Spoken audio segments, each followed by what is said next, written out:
What is going on, everybody? It is episode 554 of Pop Culture Crisis. My name is Brett, and I am here with a special co-host right across from me who's going to be helping out today. Please introduce yourself. Hey guys, it's Coffee Lady Sara. I'm here filling in for Mary for the day. We also have two awesome guests here hanging out with us. If you guys want to introduce yourselves. Hello, everybody. My name is Phil Labonte. I'm the lead singer of the heavy metal band All That Remains. Scourge of green rooms everywhere. Scourge of green. Yeah, I am the talent terrorist. Apparently, I can manage being around Metallica, but Destiny makes me a little, you know. Jesus Christ. And to my left, would you please tell everyone who you are? I'm just a mouthy mom that yells a lot on Twitter, but I also book for the Culture War. So Yes, you do. Do you have any big Culture War episodes coming up? we do, but I don't have specific dates ready, so let's not go there yet. But what do you got for Friday? You have to have Friday booked by now. Yeah, tomorrow. We're having Kristen Lacefield and Shane. Oh, Colonel Kurtz. Yeah. Yes. She's coming on your show too. Yeah, Friday. she's gonna. We said basically when she was done, I was like, "Come on up," because we're gonna be having Xavier on tomorrow as well. But we did this whole segment reacting to this video she did yesterday, where she was talking about the Johnny Depp and Amber Heard stuff about this person who is supposedly a CIA asset, who was talking about disinformation with Johnny Depp, and she did the whole thing just completely like stone faced with sunglasses on, pretending to be a CIA agent. She's hilarious. She is. She's freaking great. So, guys, we got a bunch of stuff to get into today, but before we get started, would you guys please hit the like button on this video and subscribe to this channel if you have not done so already. Please and thank you, and share these videos with your friends so that more people can come in here, hang out, and share the video with their friends. We're kind of in one of those times right now where, like, we hit the 100K mark, and now we're in, like, this lull. Now, that could be the time of year. Obviously, like, YouTube kind of goes in, like, peaks and valleys, and you grow, and then it kind of stalls out for a while. So share the video with your friends. That's how you get around that, and hopefully more people can come in here and hang out. And also remember, all Super Chats $20 and over, we will interrupt the discussion. We will read those Super Chats right then and there, and then we will get back on topic as best we can. Sarah will be helping me out with that today. Also, guys, Mary is, I believe she is at CPAC today. At least that's what she told me she was doing today. So I put a poll up to all of you. I asked you a very important question. I said, what is Mary most likely to be doing at CPAC? Would she be giving a speech, doing an interview, or getting into a bar fight? Or hunting rhinos. Damn it, I should have thought of that when you asked I wonder me. if we would even get in trouble for that one. Did anybody actually pick bar fight? What? Probably Yes, not. it's winning right now. Are you 76%. serious? Yes, well, Mary has a history. Yeah, she has a history of bar fights. History of violence. I have a history of bar fights. I didn't know that ran as like a thing. Is awesome. A thing in Timcast world. Yeah, History of physical violence. Yes. So Stay over there. she is. She's over there today. She will be back tomorrow. It'll be a regular scheduled program as of tomorrow, guys. But first things first today, what are we going to be talking about? So one of my favorite things to discuss is J.K. Rowling, because no matter what day of the week it is, she's pissing somebody off most of the time. And what I love about that is she is living proof that if you've made enough money and if you've got enough fuck you money, you can just do whatever you want and nobody can stop you. She has made a lot of people angry once again because she donated a bunch of money to a legal fund that's fighting the Scottish government from changing the meaning of the word woman. Because, of course, you know, she's very much an activist. They call her a TERF, a trans-exclusionary radical feminist. It's supposed to be just her. You don't have to be the feminist part. Just You don't the have to be her. the That's feminist how I part? Okay, identify a her. There you go. Well, I mean, she is a feminist, though. So we're going to that's talk fine. about that. There's some other stuff to discuss with that. Mainly a whole bunch of her getting a bunch of W's, despite the fact that they hate her. But not just that. We're going to talk about a Disney executive, an unnamed Disney executive. Never mind. Go ahead. Oh, okay. There's an unnamed Disney executive who was talking to somebody from Puck News, who basically said that, you know, all of these failures we've had this year, all of these flops that aren't making any money, well, it's not our fault. It's your fault. You, the person watching, it's your fault that these things aren't working because you're racist, you're sexist, you're homophobic, you're all these things, right? They can't really take a lesson. So we're going to talk about that. Also, I was struggling. So there was a couple of things I wanted to talk about in addition today. There was this one, I have this list of 70 words that need to be changed due to DEI language. I was thinking about doing that, but also, guys, guys, I do want to get into the hilarity that is Google Gemini and doing a racism for everybody right now. It's been a lot of fun. I was going through... James Damore has entered the chat. Yes. So we're going to get into that. We're going to look at the best pictures and see what you think of all of the different ways in which they can tell you that white people don't actually exist in the world. It's very, very funny. So we'll talk about that. We got a bunch of other stuff. So if you guys are ready, we will just get into it. Lisa, are you ready? I'm ready. I'm always ready. She's always ready. Let's go.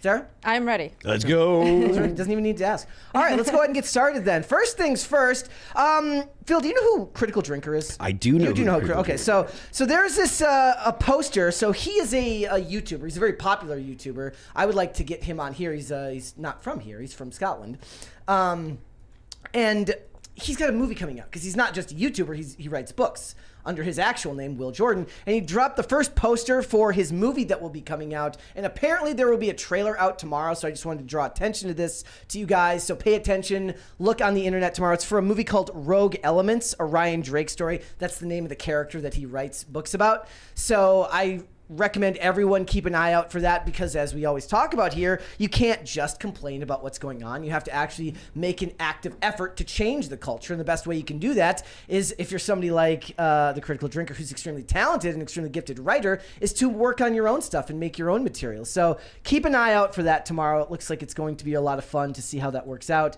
And I do have a trailer I want to watch. Okay, this is for a movie called Boy Kills World.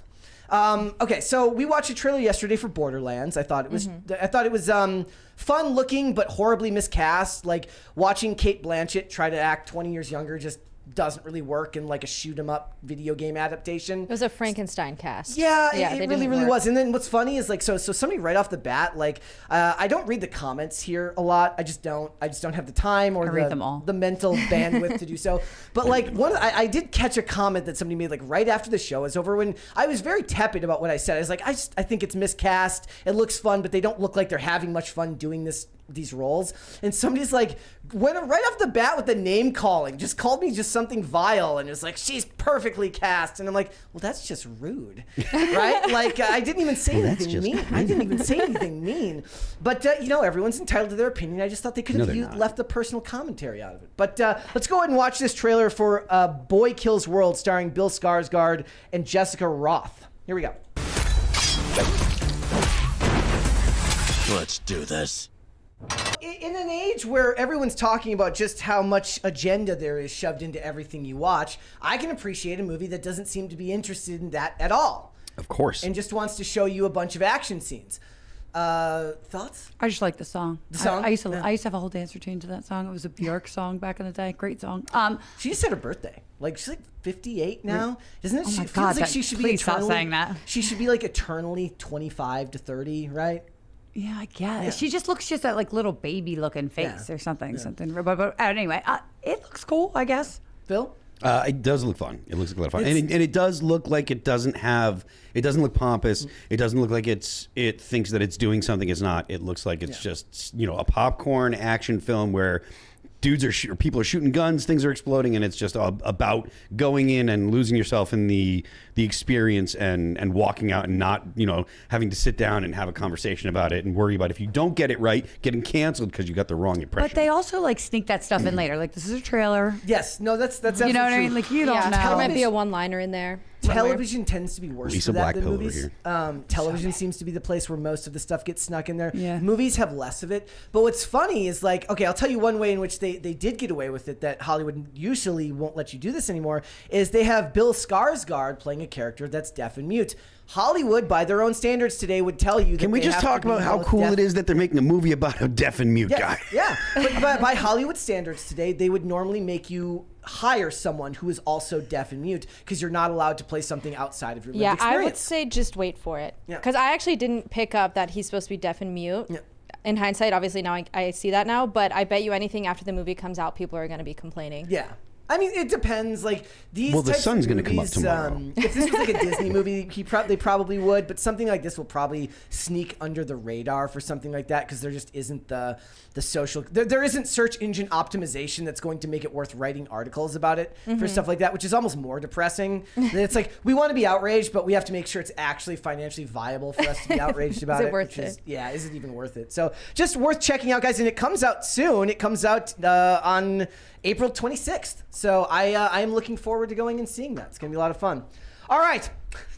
John Cena has started an OnlyFans. I didn't put this on anyone else's. So he's got a movie coming out. Excuse me? He's got a movie coming out called Ricky Stenicki.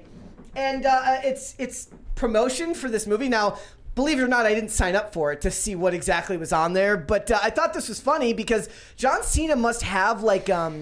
I don't know how this Not a works. real I don't know if journalist. anybody here is like a Twitter like aficionado, but he follows like 730,000 people on Twitter. Everybody. And he follows like Cassandra and Timcast News, and I couldn't stop like he followed me, and I'm like he followed like everyone in this sphere like OMB reviews and Nerd Rock. I'm like, he's either like trolling, he got hacked, or he just follows everybody. But like the idea of him like going through and reading Timcast News tweets just made me laugh really, really loud.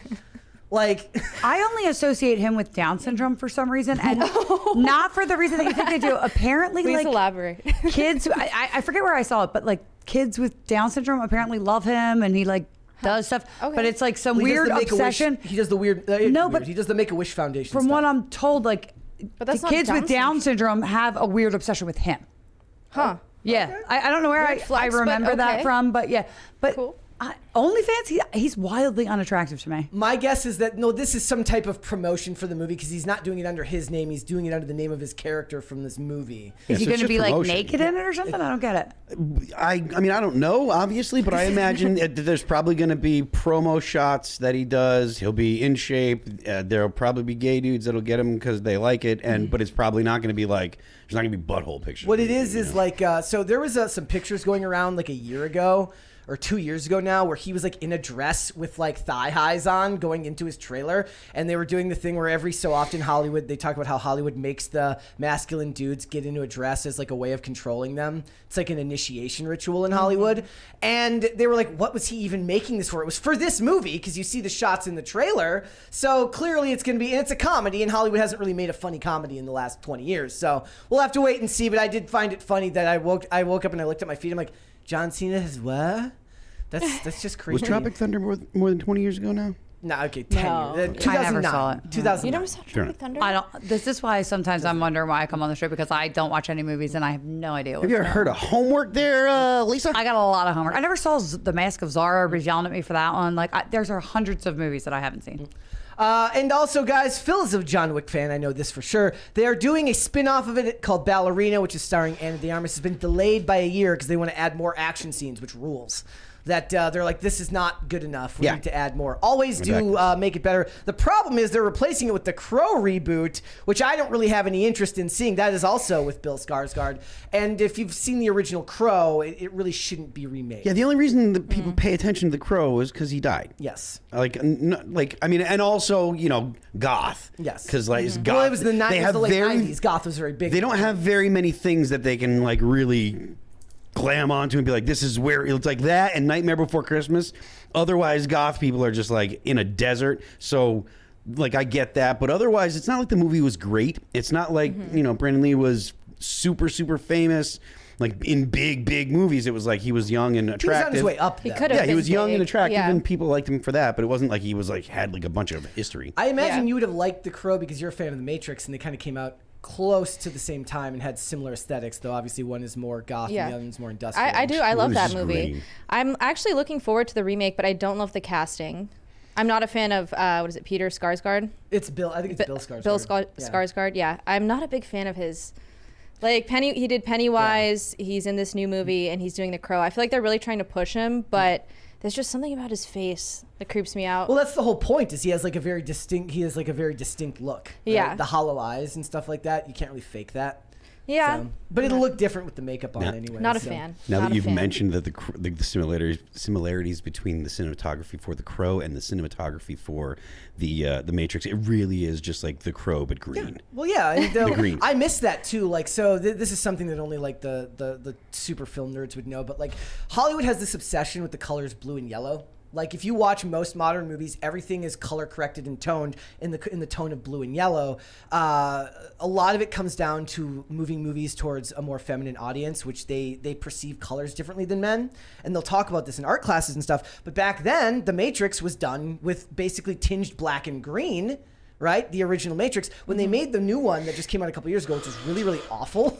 Like, it was blue and yellow, and it just didn't feel like The Matrix, right? Okay. Like, and also, like, if you saw Dark City in 1998, like the Proyas film, they're all kind of, that aesthetic is like, anybody who lived through the late 90s understands how big industrial music, goth aesthetic was. They were very, very big at that time. And trying to like redo that now when it just doesn't have the same cultural impact doesn't really catch. So there's and you might understand what I'm talking about.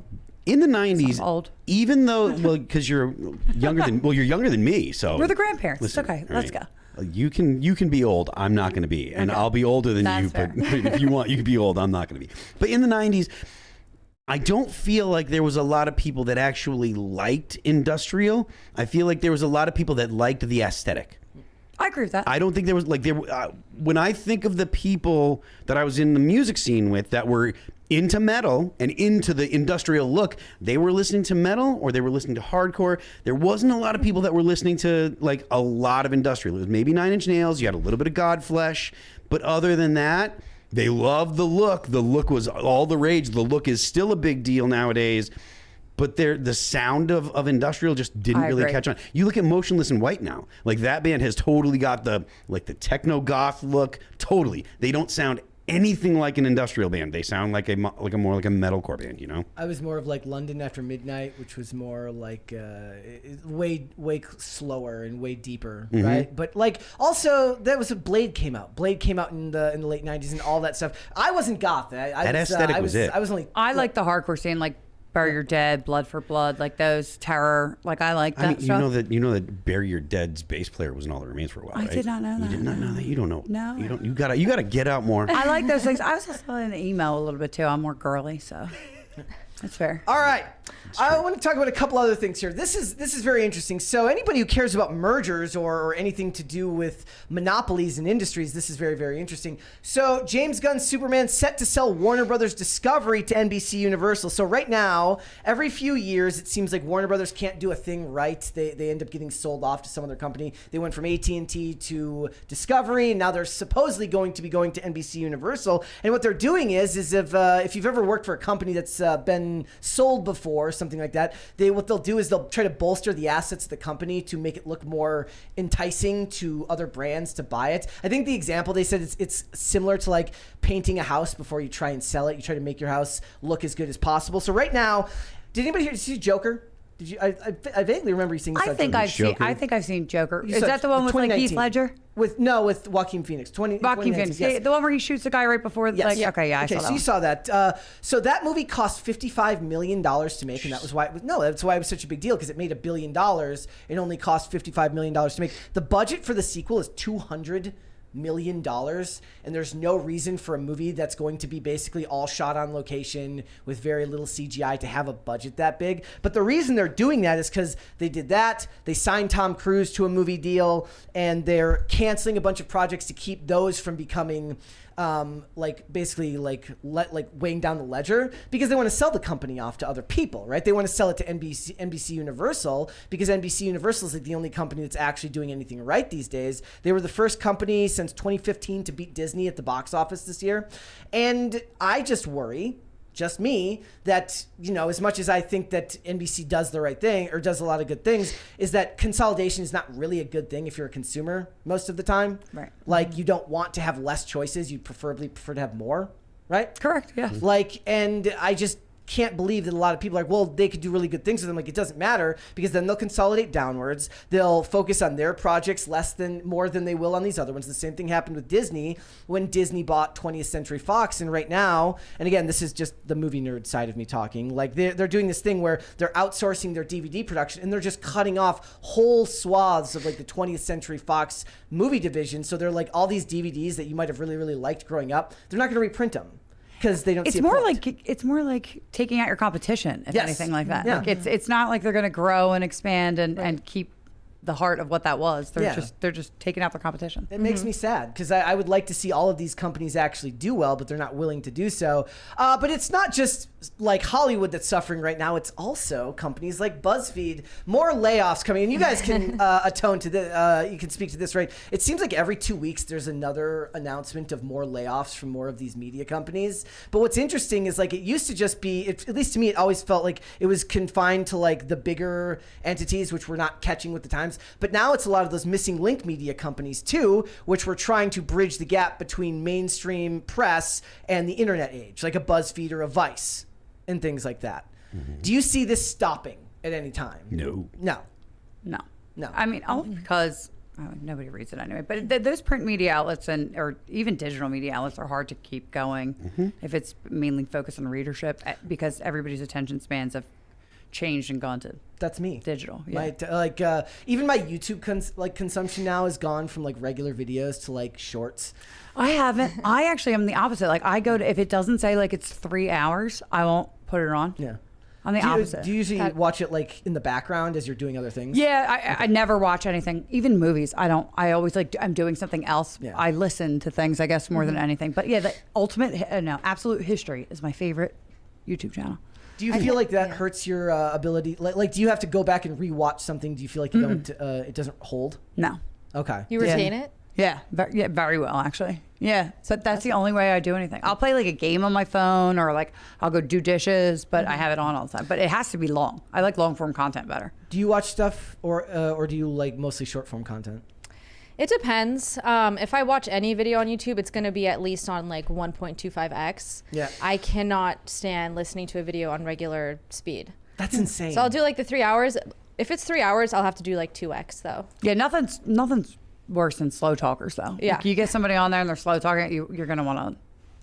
I can't watch anything on fast speed. That just fills me with anxiety that I'm going to miss something. I mean, maybe it's also like I like to watch Ben Shapiro on fast speed. I can listen to him on 1.5. I have to slow him down. I'm kidding. I don't want to listen to Ben Shapiro on fast. Are you kidding me? Do you watch mostly long form content? So there's Is this an old people thing? No, I mean I don't. I watch CNN.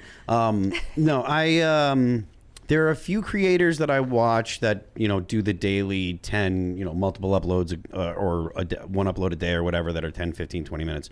But I also I tend to listen to a lot of things like books and long stuff, but like on drives, because I do the drive from here to New England a lot. Like every other week I'll do audiobooks are key for that. So I listen to a lot of I love stuff. that. Yeah. So. I feel like I don't retain audiobooks as well. And that's like, so at my last job, I listened to a lot of audiobooks, and I felt like it didn't retain for me as well as it did if I actually had to sit down and physically read the book. And I think the same thing is true. Like, I think it's true now for people who have grown up in the age where like you have a phone that tells you how to get somewhere.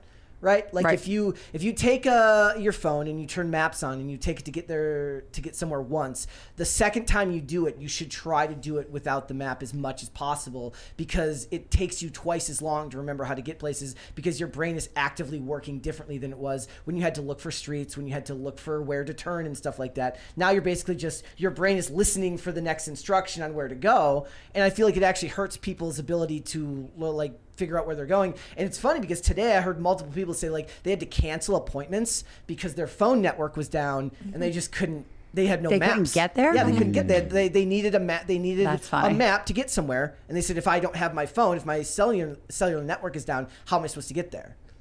How are you supposed Oh to? no, I laugh, but that would probably be me.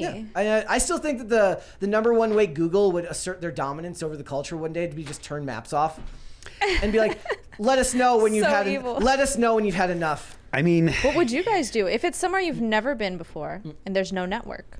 You would go to the gas station and get a map. I can get a map. I toured the I have maps in my whole car. of the United States long before GPS was normal. I was touring the United States in 2000 when you didn't have GPS. Get a map. You didn't even have like the regular GPS. We used to go and we would print out the MapQuest? directions. We'd MapQuest the whole tour from here to the next show, from the next show to the next show, blah, blah, blah. And we'd have the whole thing in a big old binder. And if you messed up the binder, holy crap, we'd beat the snot out of you.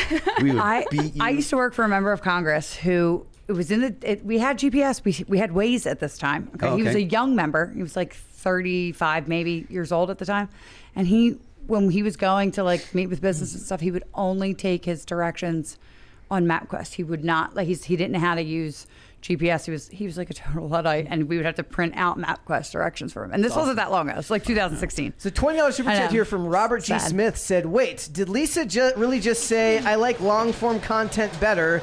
Yes, I'm being a perv. Good show, guys. Except for the very failed musician dude. Good show except for me? Yeah, except for you. Sorry. That's pretty funny that like Lisa's here and they're just like, all right, time to pull out all the disgusting scumbags. Plus, they know I'll probably read it. Mary wouldn't read it. Mary would definitely. That's really funny. That's just it. But like for me, my sense of direction was far better when I was younger. Now I have to actively like stop using my phone to get places if I want to remember how to get there. But you are right about reading it, and then it's doubly like your brain remembers more if you write while you read. So like if you write in the margin or underline things, like if you physically are looking and then writing, you remember twice as well or something. When I had to do, I don't know if that's exact figure, but I you feel do like remember better. Like most of what we consume now, we're doing while we're doing other things, right? Like if you're listening to long form content, you're driving while listening to it, or you're cleaning the house while listening to it, or you're doing work while listening to it, and it's more background noise. So it's not being consumed the way we used to consume media back in the day, which is that you had to actually sit down and turn it on, and you only had so long, so many hours a day where you could watch something on TV. So you really paid attention. Whereas nowadays it feels like most stuff is just made to be window dressing for the other things you're doing. I couldn't work. Like I can't work and do that. I can barely listen to music if it has lyrics while I'm working because I have to be totally like honed in for work stuff. But for other stuff, like cleaning the dishes, it's pretty mindless. Yeah. There's also just so much media now. Like back in the day, if you're going to sit down and watch something, it was like a new movie or you're going to a movie theater. Now there's just like billions of videos on the internet about random things. So I feel like we just unconsciously throw it on in the background, like while we're doing dishes or whatever.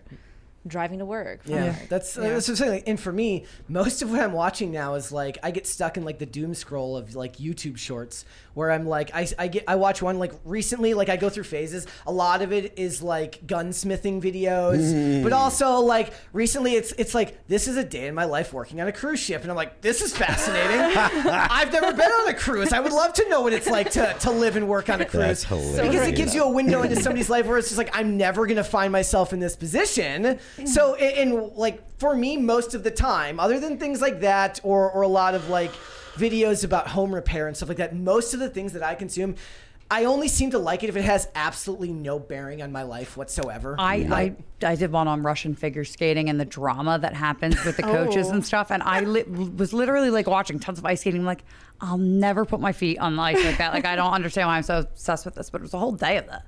You should totally irrelevant. You should go ice skating.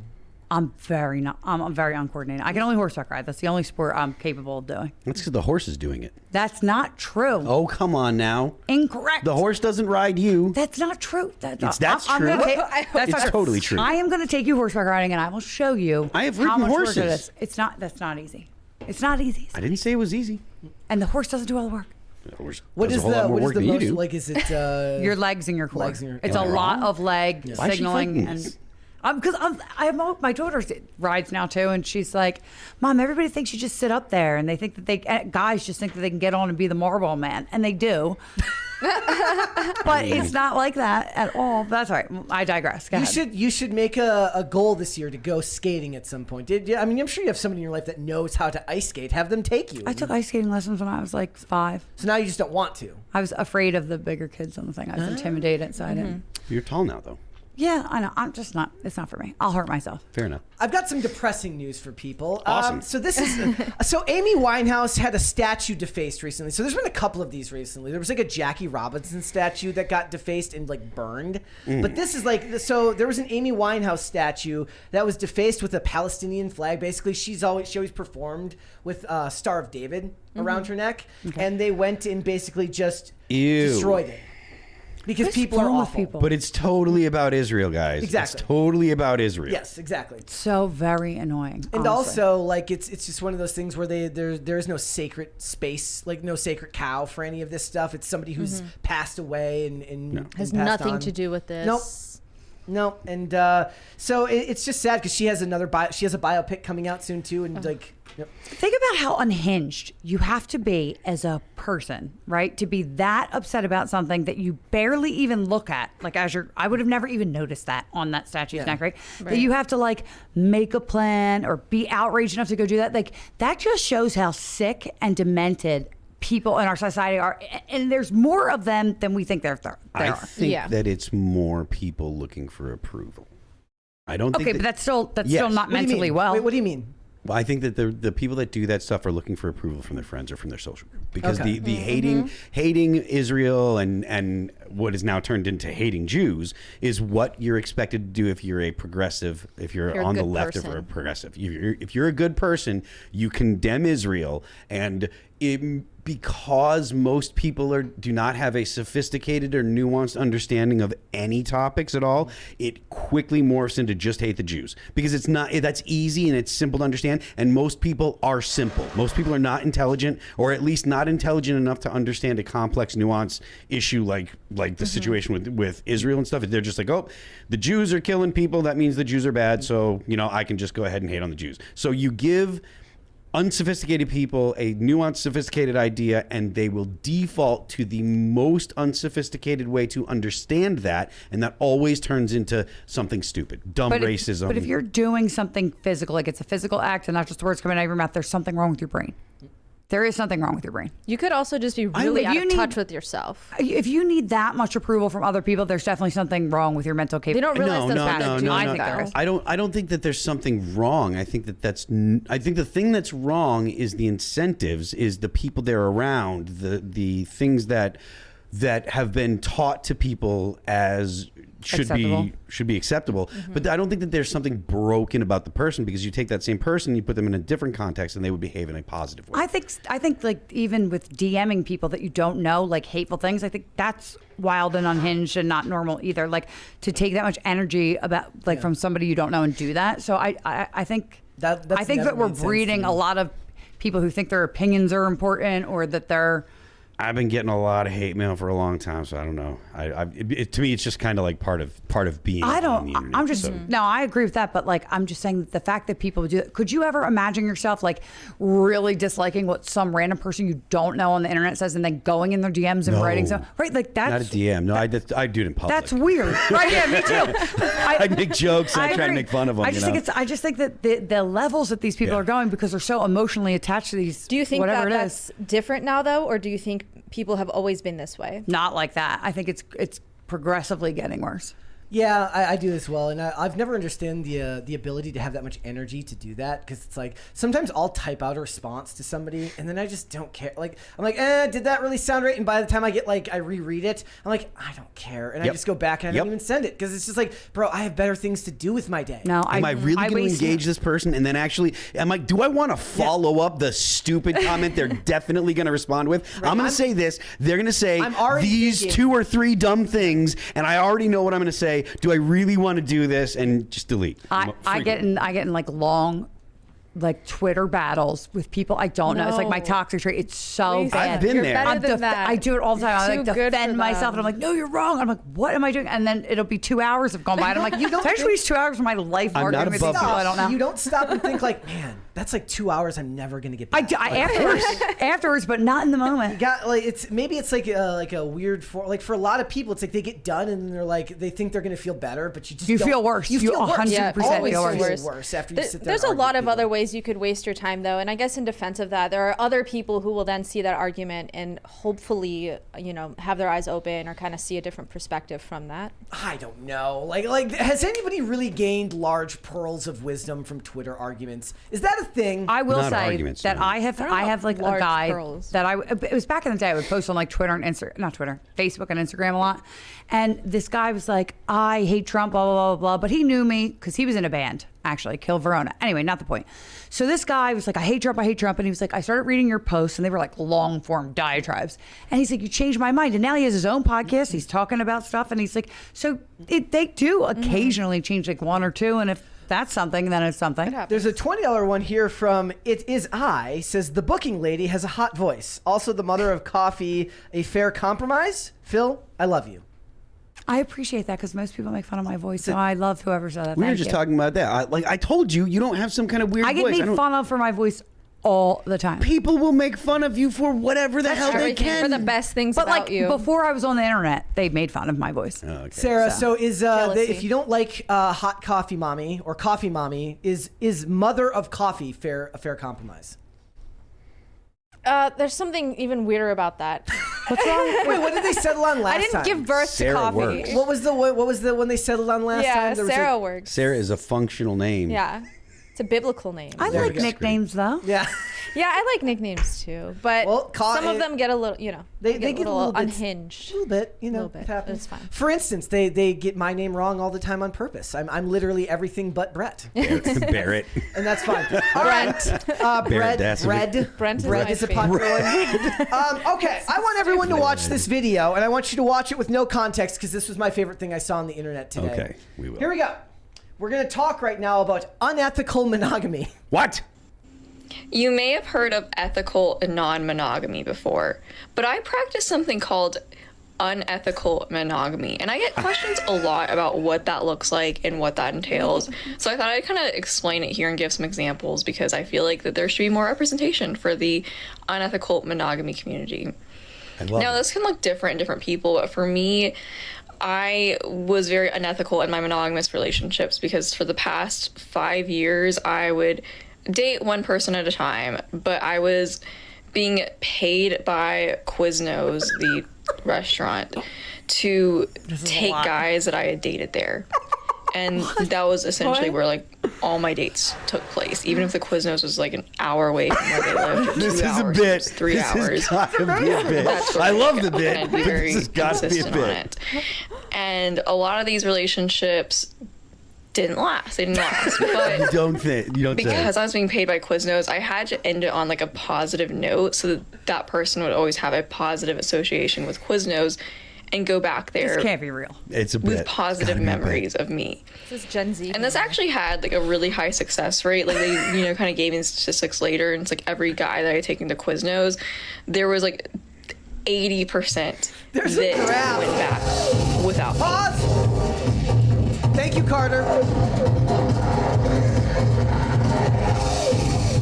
What are we doing, dancing? It's different than the last one. So it says Quiznos PSYOP experiment customer retention rate.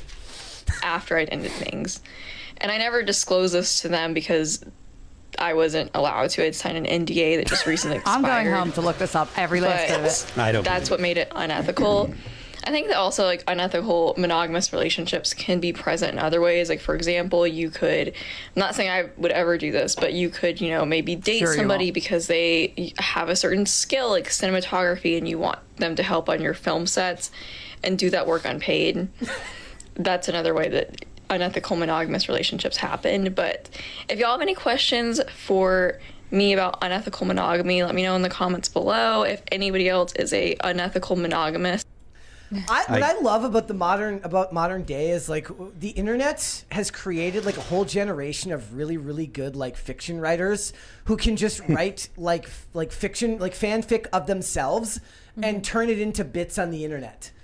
I couldn't stop laughing at the idea of this being real. Because I saw somebody in the chat say mystery shopper. Yeah, she could basically be a Quiznos mystery shopper who's been hired, to bring dates there. I mean, Quiznos doesn't advertise that much, do they? I don't know. That's how they've kept their Have you ever been to a Quiznos? Yes.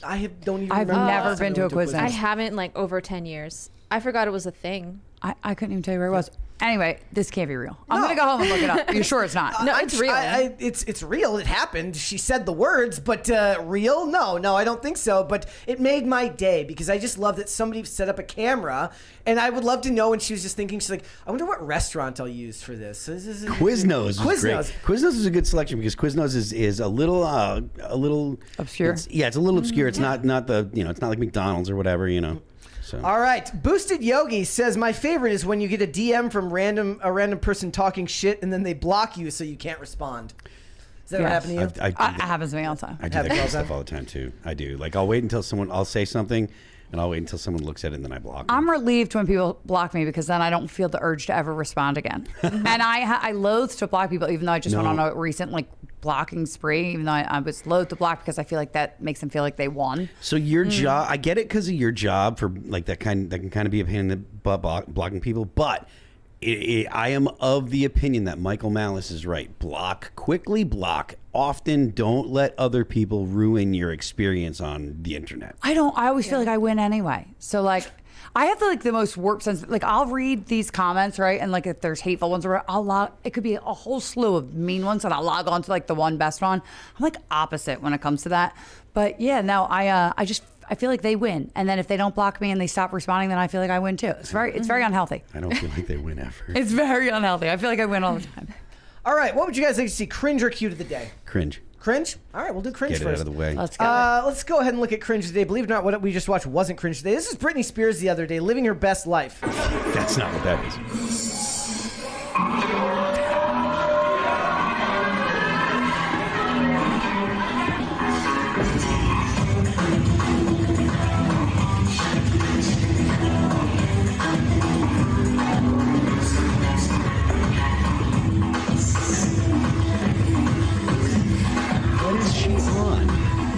Cigarettes. That's what it is. Cigarettes. God, Tobacco and nicotine combination when it hits. That's what it is. I feel bad for her kids. Yeah. More than anything, yeah. Do you think that Free Britney was a mistake, or let him be nuts? I don't know enough about the thing. So I feel like if anybody has that much control over your money and they're treating you in a negative way. I don't know if they were forcing her to take things that she didn't want to do or confining her completely. So I think that there were some concerns there, but she obviously needs help, and we all know I'm for asylums. So I couldn't have said it better myself, honestly. Yeah.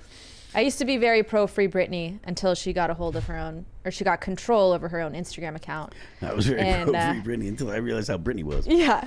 Well, she's kind of she has the safeguard of having a lot of money and whatnot. But the problem is she's just as much at risk if she's put into a conservatorship, because then they get access to her money, which just brings about more people to try and use her. I'd rather her be in an asylum, right? Honestly, I would, because then it's not people using her, not taking control of her money, And there's other manic people in there who just want to dance and cringy have dance fun. video. I say leave her be unless she's a danger to herself or others. I brought it up. I said when she was doing the thing with the knives, I was like, okay, now we're getting and then they said the knives were fake. Plastic, I'm like, I don't know if I buy that they're fake, but that was a little bit concerning. But if she wants to smoke cigarettes and dance around, who am I to tell her? Dude, what to and do? if she was still hot 20-year-old Britney doing this, no one would bat an eyelash. That is true. Oh, I think they would. And she's still listen, how many kids has she had? And her body still looks like that. I mean, good for her. She looks great, but I'm just saying she's not 20-year-old Britney in the 90s. She's not. Yeah, early true. 2000s. All right. Then let's go ahead and we'll have to wait and see. I still think that it's one of those things for a lot of people is that the risk of her being taken advantage of ends up being more so, unless she did something that actually put other people at risk. Like if she's driving drunk or something like that, that's right. one thing. But if she, what you do in the privacy of your own home, it's not my job or anyone else's job to tell her that she can't post her weird dancing videos on social media. If she's paying her bills and she's functioning, it's very hard for me me to be like, no, the state needs to get involved. I just, but just, but doesn't mean we can't call it cringe. Do you ever look at the comments under there and they're all like, they're either like loving her or whatever. And I'm like, you guys are, I don't think that people realize that they're encouraging somebody's whatever. Destructive tendencies. Yes. I think that people that are like, if you're a fan or if you're like a stan of someone, it doesn't matter what they do. That's weird too. Whatever they do, it's gonna, people. There's gonna be a certain amount of people that are gonna be like, well, they're right. No matter what it is, I like them. So blah blah blah. It's like there was this video. It was the videos where it's like, we're this group. Of course we do this. Yep. Okay, so there was this one, and I think I've told people this one here before. It was like, we're a prison couple. Of course, and it's about a guy, and when the girl does her lines, she does her lines. When the guy does it, it's with a phone from jail, and all the comments were like, it was girls being like, oh my god, I love your love story. And it's just like women trying to just ruin this woman's life by not telling her like, maybe you shouldn't marry a guy after knowing him for a week in prison. Should. Because like whether it's serious or not. I mean, the video came off as like half parody, but like a lot of the comments were very seriously being like, "Oh my gosh, this is such an amazing love story." This is why I'm blackpilled. Just so y'all know, you guys, everybody accused me of being like Doom or Lisa. That's why. Well, that's what I go back and forth. So like on my good days, I'm very much, hope for the world. On the less good days, pretty black pilled. It really depends on the day of the week. Yeah, it depends. But that's what cute of the day is for. Let's look at some pets. Here we go. This one is from Chelsea. Says, then and now meet brothers Tofu and Biscuit, my grandparents' dogs I inherited after they passed. They are amazing. My boyfriend and I watch every day and love the show. Congrats on 100K. Thank you. They're really cute. They are very cute. Then and now. Very cute. All right, let's do one more here, guys. Also, guys, remember to submit at Pop Culture _show. That dog looks high as fuck. He's straight chilling. Angry Elvon, it says, also shout out to my mom's Chihuahua Paco. Some may recognize him from this photo I posted on 4chan a decade ago, and it's used for memes for a few years. Oh my gosh. Wait. Yes. That's your dog? He's currently 17 and struggling, but still has the playfulness and love of it. If that's true that that's your dog, that rules. That's awesome. Yes. Awesome. Remember, guys, you can submit at popculture_show, hashtag PCC Pets, hashtag cute of the day. I check those so that we can continue to add them. All right, guys, let's go ahead and get started now that we are 49 minutes into the show, Phil. Just 49 minutes into the show. Let's go ahead and get started. So if you guys don't know, J.K. Rowling, she was the creator of the Harry Potter franchise. She's a very, very famous name worldwide, but she's not just famous for that now. She's famous because she's very well known now as a anti-trans activist. That's how they label her. I think she would call herself a feminist activist and speaks up for what she believes are women's rights against, in lieu of what the trans community seems to be doing on those things. But right now they're very angry at her. The activists are very angry at her because she just donated 70,000 pounds, not dollars, because to a legal battle to stop the Scottish government from changing the definition of the word woman. It's a very American problem to be going on right now, considering what's going on in our government. But it says, author J.K. Rowling has donated 70,000 pounds to a feminist group taking their challenge over the legal definition of women in Scotland to the UK's highest court. The Harry Potter author and outspoken supporter of women's rights amid the culture clash with trans rights pledged 70,000 for the Women's Scotland Fund, or Women's Scotland, so it's FWS, Women for Scotland, or For Women Scotland? For Women Scotland? Doesn't sound right to me. That sounds weird. Scottish. Women for Scotland. Yeah, they're Scottish. Yeah. It's like there's like a trope in movies where it. it's like in the movie Uncharted, there's a character who's Scottish, and every time he talks, everyone just goes, "I can't understand a word you're saying." That's his whole point of the movie. Is he talks, and then Tom Holland goes, "What are you saying?" Scottish accent. Yeah. So it says so there. It's an application for a judicial review decision for the Supreme Court that was granted on Friday. Does it surprise you that these problems are growing? Because I feel like a lot of times it feels like these things are contained to the U.S. because we focus so heavily on what's going on here, and you forget that these things are going on all over the world.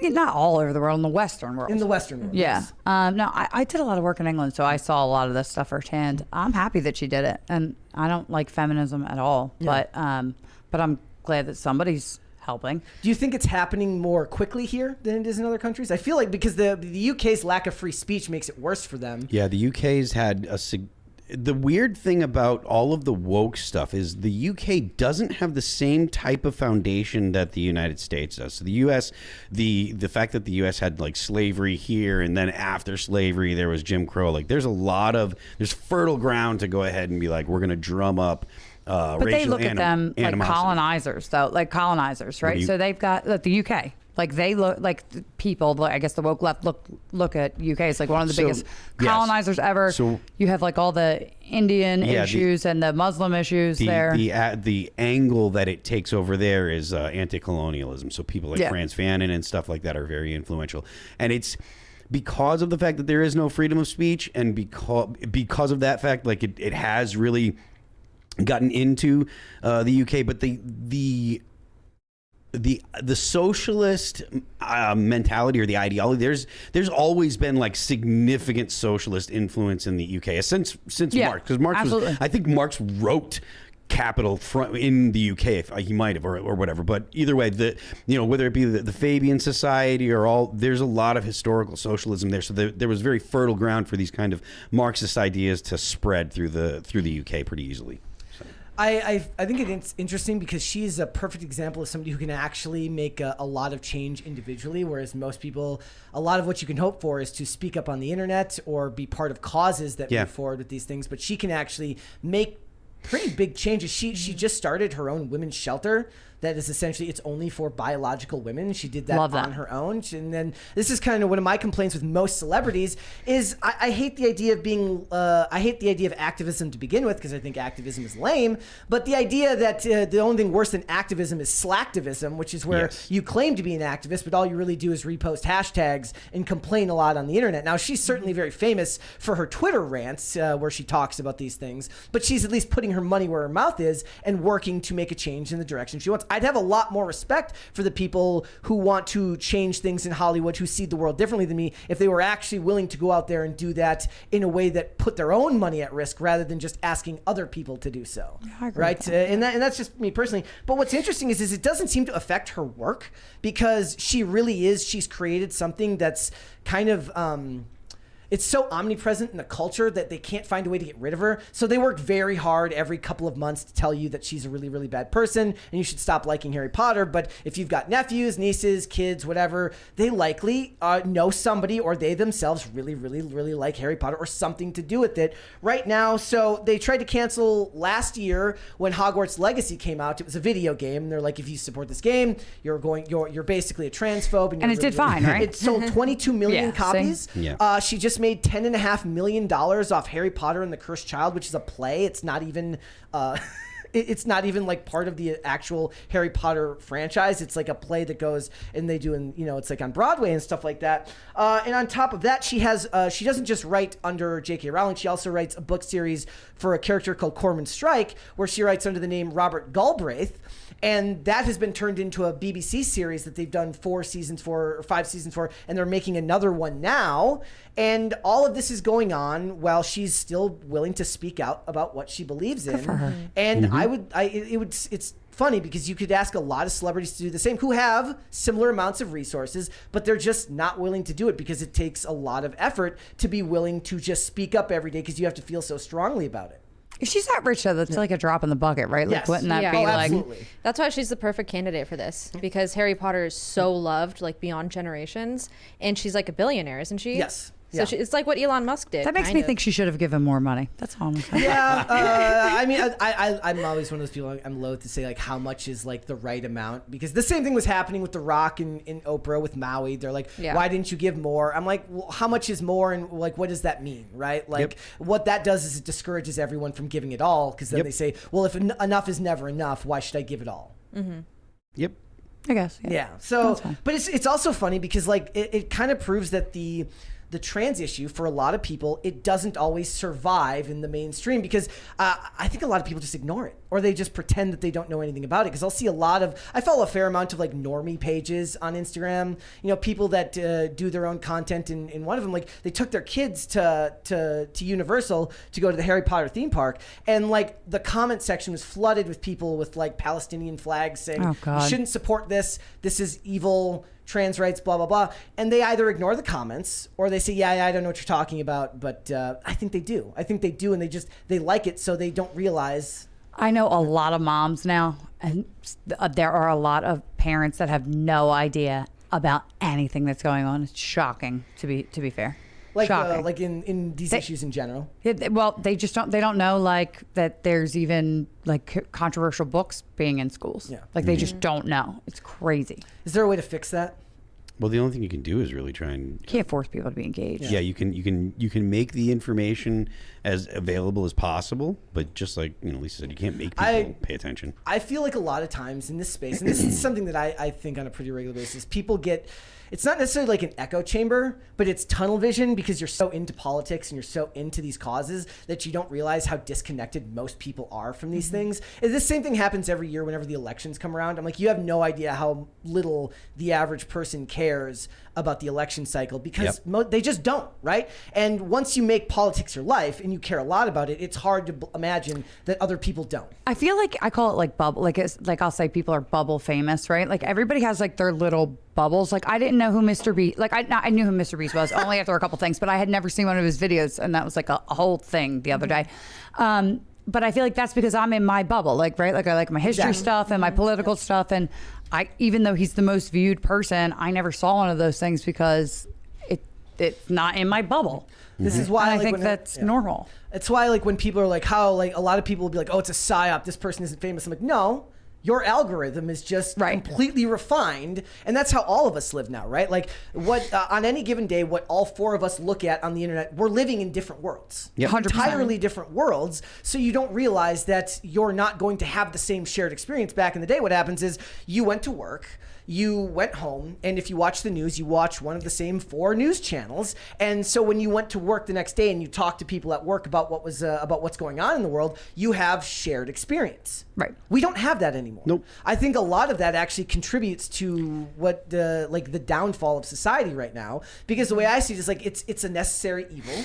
Because the democratization of information means that we have access to so much more knowledge than we ever had before. But it means that you don't have the common shared experience with your neighbors. So what's really funny? It's even scarier than that because it's like even with politics. So everybody here knows I used to work on the Hill for like a million years.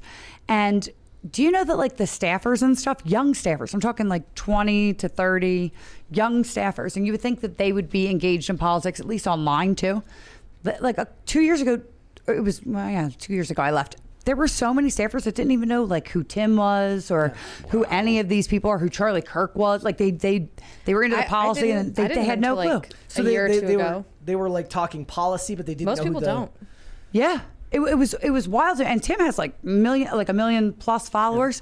Yeah. And these were staffers on the Hill who were their politics job for to know their whole this stuff? No, it's not. It's their job is strictly policy. It's not technically their job, but if the you are comms going director's to more. do your job properly, it's a good idea to know about those kind They of don't things. feel that way. Like comms directors, yes, right? But like the legislative staff, the legislative assistants, and the legislative correspondents and stuff, like they're into whatever their committee assignments are, and they kind of tunnel vision in that. And like nightly news doesn't help them do that any better, but you would think that they would be more aware of what the boss should be paying attention to, like by what media, like real people are saying, and they have no clue.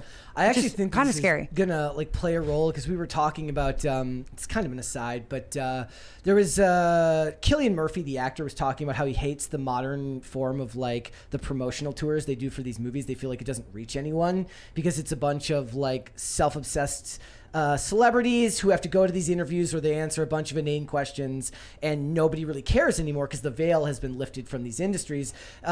People are more likely to kind of fawn over e-celebrities now. These, the kids aren't fawning over actors. They're fawning over Kai Cenat or like streamers and things like this. So they were like, how can they change this? How can they reach more people when they're trying to do promotional tours for these movies? And somebody's like, just go on podcasts. Like go on podcasts that you wouldn't normally go on and you'll instantly reach like a larger audience. Yeah. And I was thinking about it. I'm like, it would be really, really funny to watch like the Nelk Boys, like Full Send have an interview with like with like Cillian Murphy and talk about movies and stuff like that. And you're just reaching a whole new demographic of people who wouldn't otherwise come to your films. That Bobby girl, I think her personality is great. Bobby Altoff. Yeah, if I could have a personality transplant, it would 100% be hers. That's a bit.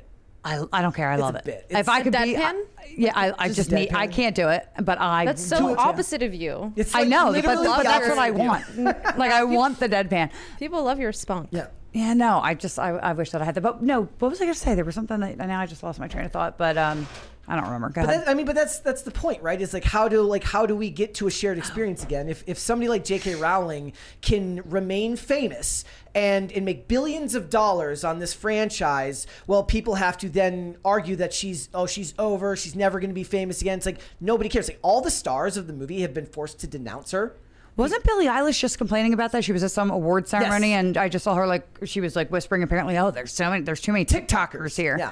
But sorry, but more people are looking at those TikToks than they are anything else because that's what they're on all day. And that's what, so a lot of these studios, they bring these TikTokers for movie premieres because it's easy promotion to hundreds of millions of people. But it's just, I feel like we're going through the growing pains of watching these industries change as the internet becomes more and more common everywhere. Yeah. Like you just aren't going to, and I kind of weirdly enough, I kind of miss it. I do miss the days when everybody had the same shared experience. I just would never want to go back to it because the world when all the information is controlled by a few is a lot more evil. Sometimes ignorance is bliss, though. Yeah, but you can't, once you have it, you can't go back. True. I don't remember who it was. Was it like Molyneux was saying like he wishes he could vomit up the red pill? I was like, yeah, there are days where I feel like that. There are days where I wish I could go back to just not caring or not knowing about, what's going on in the world and the state of things, but you can't. Right? Yeah. And it infects everything. If J.K. Rowling, who created the most profitable and beloved franchise of the last 20 years, save, Lord of the Rings before that, but obviously the movies came out about 20 years ago, and even that's not immune from politics, then it's really, what hope is there for us that society won't be able to coalesce around even entertainment anymore? Like, it's just depressing to me. I feel like it has to die out eventually. Okay, that's an interesting question. Like, do you think it's the type of thing where, do you think that politics just becomes less interesting for people to talk about? No. Yes, I'm getting exhausted. No. Okay. Hold on. If you're talking about you personally, that's one thing. If you're talking about will the whole woke thing and will this die out, this will not die out unless it is forced out. Okay, this ideology does not just go away. If you're talking about you getting sick of it, of course people and individuals are going to get sick of it. So I'm not trying to say that you wouldn't, but if you're asking, it depends on what you're asking me. Is Brett asking me about Lisa? No, I don't know. But there are Lisa. more people that I know that say I am so tired of the same thing and the same talking points. We feel like we've been talking about the same thing for the Every last day. 10 years. And those people are the people that have to stand up to say we're not doing this anymore. But it doesn't just end without people standing up and saying we're not doing this anymore. This happened when we were over Christmas. We were coming up with videos, like Christmas themed videos that we talk about, and we did a deep dive into the term "the war on Christmas." And you go back and you look at just how stupid identity politics has been in this country for so much longer than most of us have actually been participating in it, and it was actually really depressing.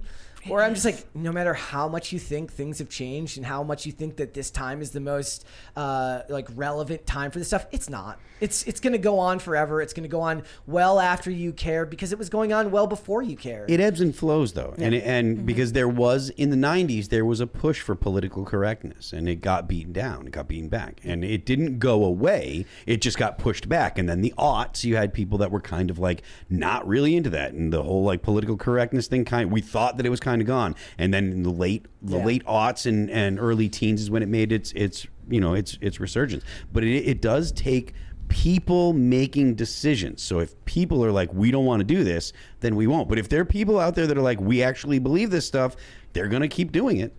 I also think that it doesn't go away because that was pushed back at a time when America was still a Christian conservative majority, and that was the institutions that the left was running at the time, which was entertainment, was pushing back on political correctness. Now they're the ones who want everything to be politically correct, so they're just actually fulfilling their own obligations.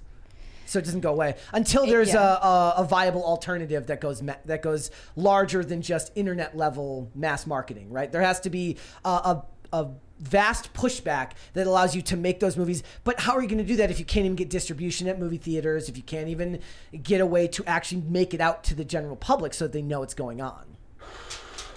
I mean, I think it'll either naturally die out or there will be a genuine, real threat to either a country or the world that will force people to focus on that other than stuff that literally doesn't matter, like changing the definition of a woman. The fact that we've gotten to this point, as much as, I mean, now I'm in this stuff every day and I do Pop Culture Crisis every week, so it's not shocking, but this is still like mind-boggling to me that this is really a thing, that they're trying to change the definition. Well, here like in America, formally. Here in America, For the what? Supreme Court justices can't even define it, so it doesn't matter. But the thing is, the reason is because if you can control the definitions of things, then you control how the laws are enforced, right? So like everybody, the simplest and easiest one to understand is like with the Second Amendment. I'm not trying to be like the gun guy or whatever, but with the Second Amendment, everyone loves to say, oh, you know, the Second Amendment, it says you shall not be infringed, right? And then everybody that wants to legislate guns says, well, that doesn't mean infringed the way infringed means every other fucking time you talk about it, right? Every other time you talk about infringed, they will say the meaning is this. And as soon as you put it into the Second Amendment context, they say that word doesn't mean the same thing. And the goal of changing the meaning of words is if you change the meaning of words that are in existing legislation, you change the meaning of the existing legislation without ever having to get consent from the people or from government. If you can get the people to believe that racism means power plus privilege and doesn't mean prejudice based on race, then you change all the time that racism is used in society.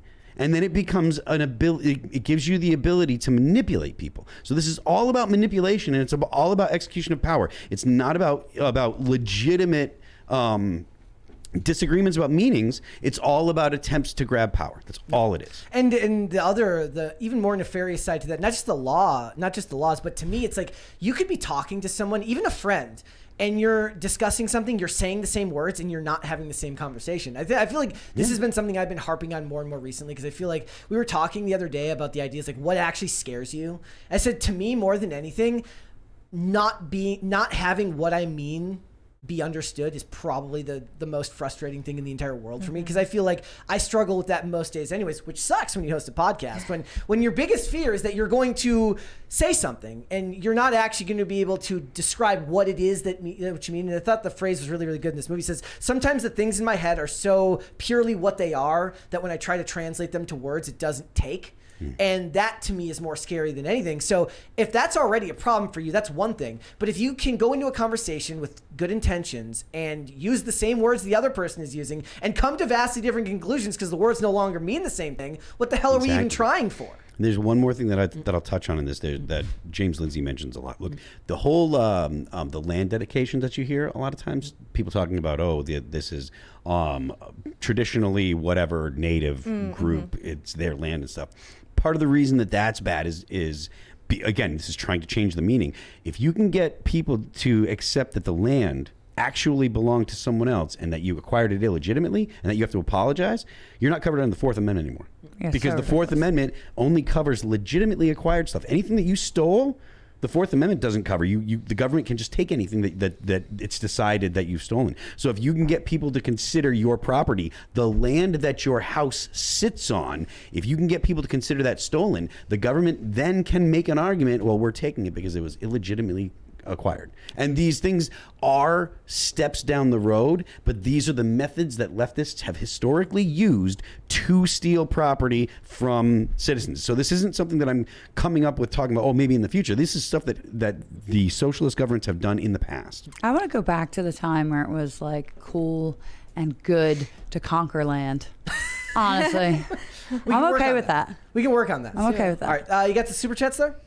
They are not on my screen. They should be I can see them. Otherwise, here. I think I can start it here. We can go ahead and get started here. I can try that here. Starting from the top here, Shane H. Wilder says, "Happy Thursday, Brett, Sarah, Lisa, and Commander Phil. Mary better do something entertaining at CPAC. I'm running low on material and I can't make fun of Brett all the time." Just kidding, Brett. Well, that was very rude. Very rude. Beat someone up. Jacob Parody says, "Hey, Mary, Brett, and crew. Jacob Parody. I was right. It is Parody. Yes. the pronouncing of his name.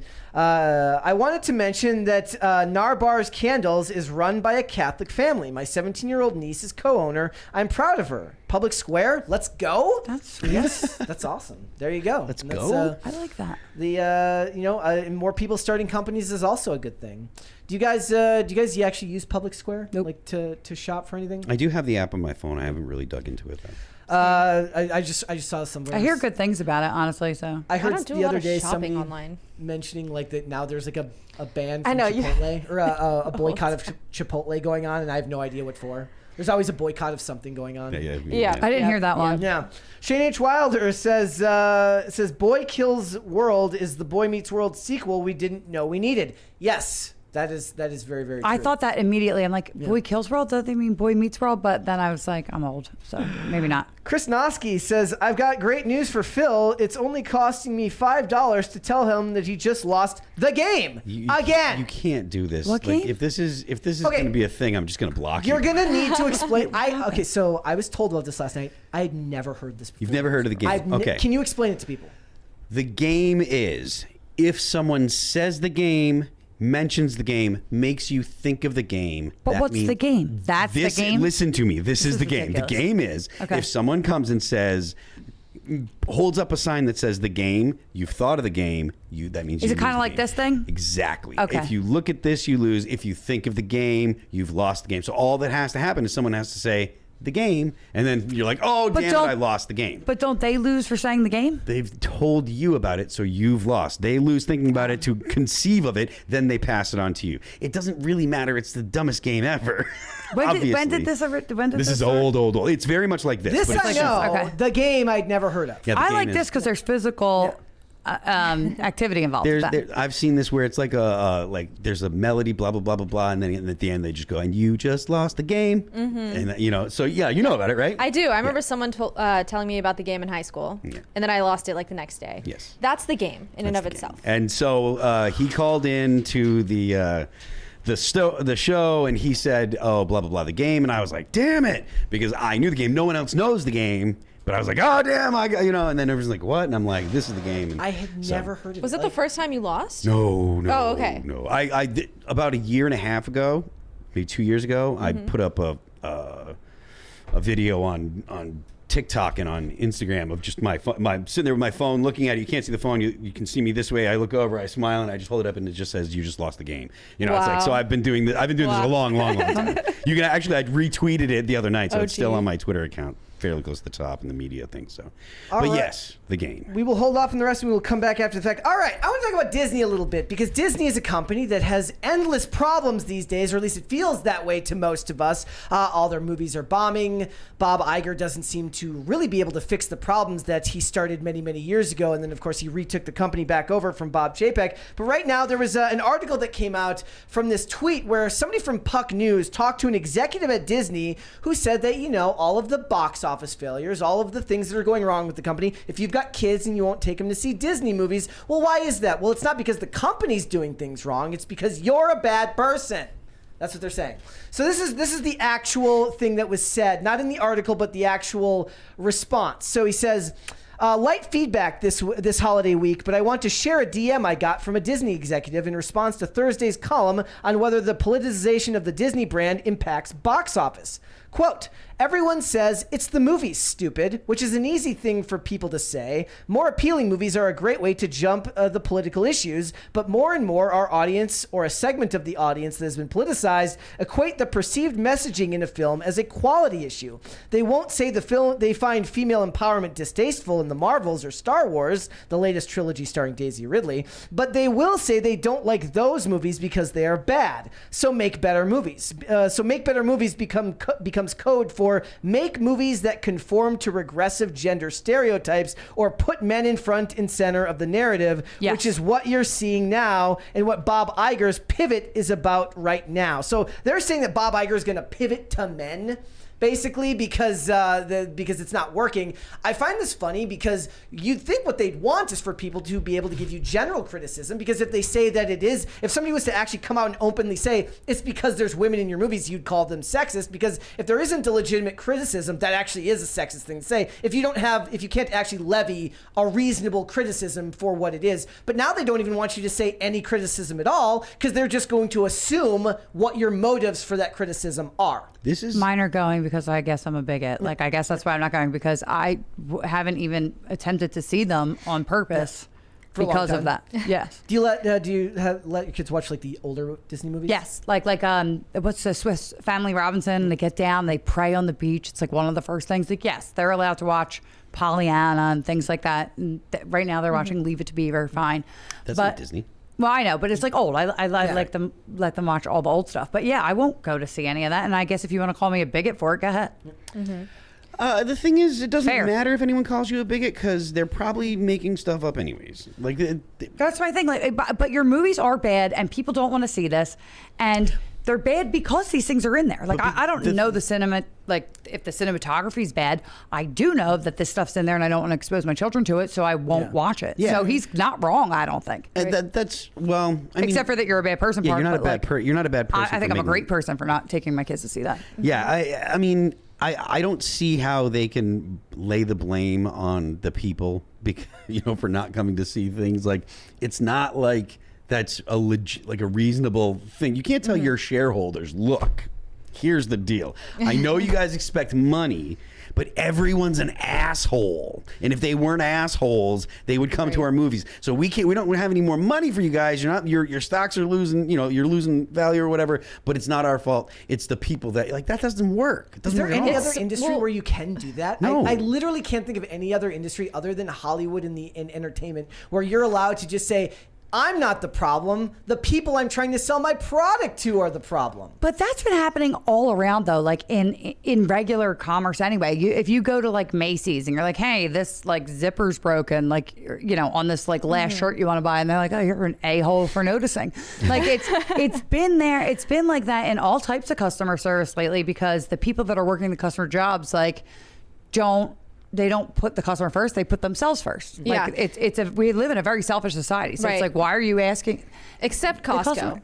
Because Costco will let you return a couch after like 10 years. It was longer than that, right? Yeah. It was like a hot dogs. 20-year-old couch, and they let it without a receipt.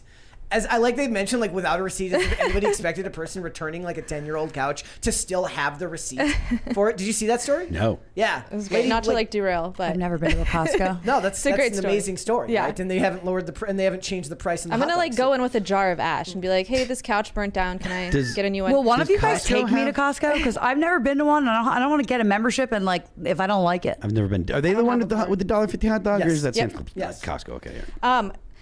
I was gonna say that this is like, I mean, clear as day to me, this is very diabolical, because it's like what Phil said earlier about people putting the Palestinian flag over Amy Winehouse's Star of David because they want to be liked. So what Disney essentially is doing is, instead of changing their movies and making their movies better, they are going to make people think that they are bad people if they don't like their movies. So now you are under social pressure to be like, oh yeah, no, I loved that movie. Because if you say you didn't like it, like if you didn't like, what's a Disney movie? I don't watch any Disney movies. I mean, Barbie. Beauty and the Beast. What's like a recent Disney movie? Like a recent, like they made the Beauty and the Little Beast Mermaid was remake. feminist too, but The Little Mermaid. The Little Mermaid. Okay, if you didn't like The Little Mermaid, you hate women, specifically black women. Yes. Yeah. And so it's definitely very diabolical. It's not as innocent as they're making it out to be. You're right. This stuff is also this is a situation where politics has again infiltrated into society and become a problem, right? Like, is that thunder? yes, Wow. second time too. It scared me the first time. Yes. Like the whole like everyone's a Nazi. Like initially it was like that stuff was really saved for actual Nazis, Right. And politicians you didn't like. It was normal. But it worked. It was normal to call George Bush a Nazi. It was normal to call Ronald Reagan a Nazi. It was normal to call Bush a or a Nazi. commie before that. Well, I don't know about commies. I'm thinking about because in the 80s and 90s and aughts, I don't feel like commie. There wasn't a lot of people that were worried about commies when it came to Republicans. Maybe Democrats, there you might get that, but like. Yeah. Like it was normal to hear that in politics, but it wasn't normal for like, you know, a random person to be like, oh yeah, I like Elon Musk. Oh, you're a Nazi. Like nobody would have ever thought, you know, oh, I don't watch Disney movies because I worry about my kids. No one would ever respond with, well, you must be a Nazi because you don't let your kids watch Disney stuff. And it ties back That's into happened. it ties back into controlling the language. They've desensitized us to that word. Yes. Completely. The other thing that I thought was funny about it was mentioning regressive gender stereotypes. What they've done now is they've really taken this idea of needing to subvert expectations so far that you can't do anything that you would normally do if you were a woman or a man, right? So like if a woman in a movie has a husband and stays at home and raises her kids, they can't show that anymore. They have to show them subverting expectations, which means the man stays home, or the man, you know, is the one who makes his wife dinner when she comes home. I remember I was watching a show called Special Ops Lioness. It's a Taylor Sheridan show, oddly enough, but it had that at the very beginning, and it just felt like showing it in the first 10 minutes was heavy-handed. Like they could have waited to do this because she's the military. She was the one in the military, and he's the one who stays at home with the kids. But the point is, like with Disney, it's like when people actually see things that show them the real world, they actually like it now because they get so little of that. When you actually see a movie where men act like men and women act like women, you're like, wow, the rest of I think for a lot of it's like, wow, the rest of the world hasn't changed. Right? The world isn't nuts. Like we can actually see those things. And so when you see it reflected back, you're like, wow, I'm not losing my mind. You're being gaslit on a daily basis to be told that these things aren't normal. Yeah, my mom calls me like once a month at least, and she complains about like commercials all the time. She was like, they're always making all these men look stupid, and like especially white men. She's like, you know, everybody else is smarter or whatever than like these, than like white men. And she like literally gets angry about it. But I think that people are really getting tired of that, and when they put other things out, there's more of a positive response to it. So I do think that will shift back a little bit. And then, but the problem is when that does well, they'll say that's because you're reinforcing white supremacy or racism. But do we even care anymore? No, I think that's the thing. Like people stop caring. I haven't like cared about people calling me a racist and so long. So I see people making the joke, like where someone's like, where the memes where it's like, all my friends are racist. All my friends are racist and sexist and stuff like, and it's like that's something that people are saying, and people are becoming more comfortable with it. That is going to be a reality. We are going to end up, and I was yelling and screaming about this a decade ago when you know intersectionality first started coming out, and you started hearing people talking in normal conversation about like you know, about white privilege and stuff like that. I was like, you're going to end up making America more racist. People are going to stop caring that you're calling them racist. They're just going to say whatever. And then you're going to end up with a more actual real racist. There's a $20 super chat here from Mikey. Says they've been blaming the fans for actively not liking their stuff since The Force Awakens. That is true. It's true. How dare you not like what we've made? Also, the other thing that they're ignoring is the ridiculous budgets that movies cost to make now, which is like $250 to $300 million, which sadly like would have gone farther a decade ago, but still inflation through the roof and stuff like that. When you spend $300 million to make a movie and you split half of the money with the theaters, it means you have to make like close to $1 billion just to break even. And I always laugh. They're like, it's not a failure. It made money. I'm like, nobody invests $300 million, $450 million with marketing to make $10 million. Do you know, besides you, I mean, I know that like this is part of what you guys do, but do you guys actively go to the movies? I told you here, I think before, I haven't been in the movies in like 15 years. Well, we go to the movies. I don't know anybody that does. I enjoy it. I like to what we were talking about earlier about short form and long form content. I like it because it forces me to pay attention to that makes sense. Of me. And I like the experience as a whole. Movie theaters are bougie now. Yeah. I didn't go to the theaters for the longest time, but I've gone to the movies a couple times with you guys, you and Mary. Isn't it expensive? Yes. Is it? Yeah. I mean, if you're gonna eat food and stuff, it definitely is. I guess for the whole experience. Yeah. But everywhere you go now, there's reclining chairs, there's heated chairs, there's some movie theaters where they'll even bring you your food. They have that in Vermont. They bring you alcoholic drinks and stuff. We had a place when I was growing up called the Cinema Cafe where like the tickets were like $2, but then the food was like you could order a pizza and like you sat at like tables. Oh, I've been to a theater like that once. Yeah, and that was freaking great. Now you can get a pizza and you sit in a reclining chair, and it's like, and to me, like as somebody who has such a hard time paying attention to stuff, like my short attention span is like probably one of my bigger flaws. So like being able to force to pay attention to what I'm doing, because also like I have to like sit in the back right chair all the time because we have to take, when we do the reviews, I have to have notes for what I'm doing. So I have to have my, your screen phone, to be glowing. Yeah, so I have to have my phone like on zero dim, zero visibility. So I'm like writing and stuff like that as we're going. So it forces me to pay attention. When we were at Madam Web, I thought I was slowly losing my mind because the movie was so bad, and as I was, the notes were getting more unhinged as I was writing them. I think one day I might like actually publish like all of the, because my shorthand is ridiculous, so I might actually publish the notes for the various movies that I've done. I was like, this line, what the fuck? Question mark, exclamation mark. Depending on how angry I am,